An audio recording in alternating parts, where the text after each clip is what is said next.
Bileriz, hani açan bu yerdeki evimiz, bu çadır yıkılacak. Allah'tan bir diveç binamız var. Gökte bir ev, yapılı değil adam yelinden. Şimdi biz oflarız çok isteyerek giyinelim gökteki evimize.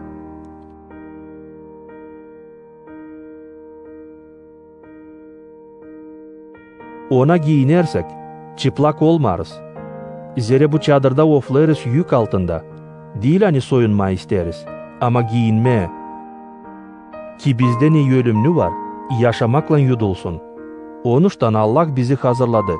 Daha yüzduhu pey bize verdi. Onun için her zaman kıyışmamız var. Da bileriz hani bu güydede olarak sahabeden uzak durarız.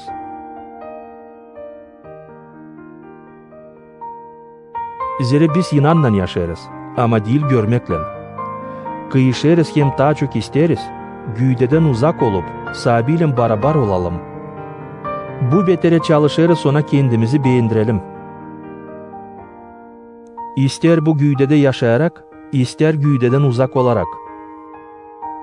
Zira hepsimiz lazım çıkalım davaya Hristos'un yönüne. Ki her birimiz kabul etsin yödek. İyi, ki kötü işler için. Anglarını yaptık güydede yaşarken.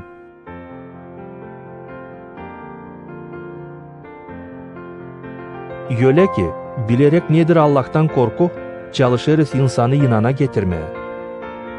Allah bilir ne soy adamlarız. Umut ederim ki siz de yüreğinizde bunu bilersiniz. Yeniden kendimizi methetmeye sizin yönünüzde bakmarız.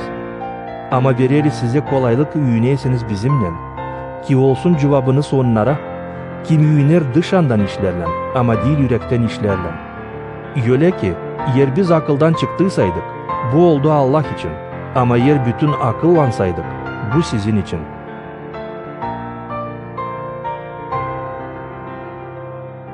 Zira Hristos'un sevgisi bizi dürter.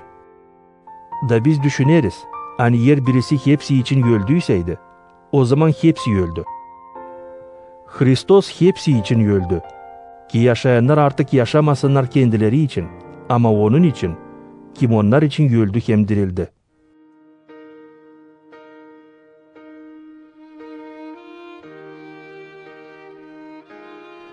Onuştan şimdiden sonra biz tanımayırız kimseyi salt insanın anlamasına göre.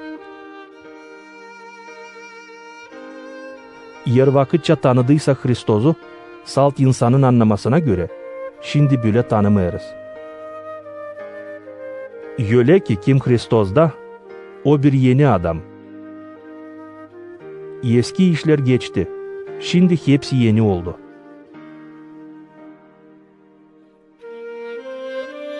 Hepsi Allah'tan, kim İsus Hristos'un aracılığıyla barıştırdı bizi kendisinden, verip bize barıştırmak hizmetçiliğini. Zira Allah Hristos'un aracılığıyla barıştırdı dünyayı kendisinden. Koymayarak hesaba insanların günahlarını, da verdi bize barışmak haberini. Öyle ki, biz Hristos'un habercileriyiz.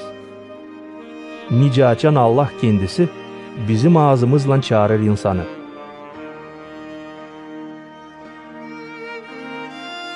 Hristos'un adına yalvarırız, barışın Allah'la. Hristos'u, kim bilmeyerdi nedir günah, onu Allah kurban verdi bizim günahlarımız için.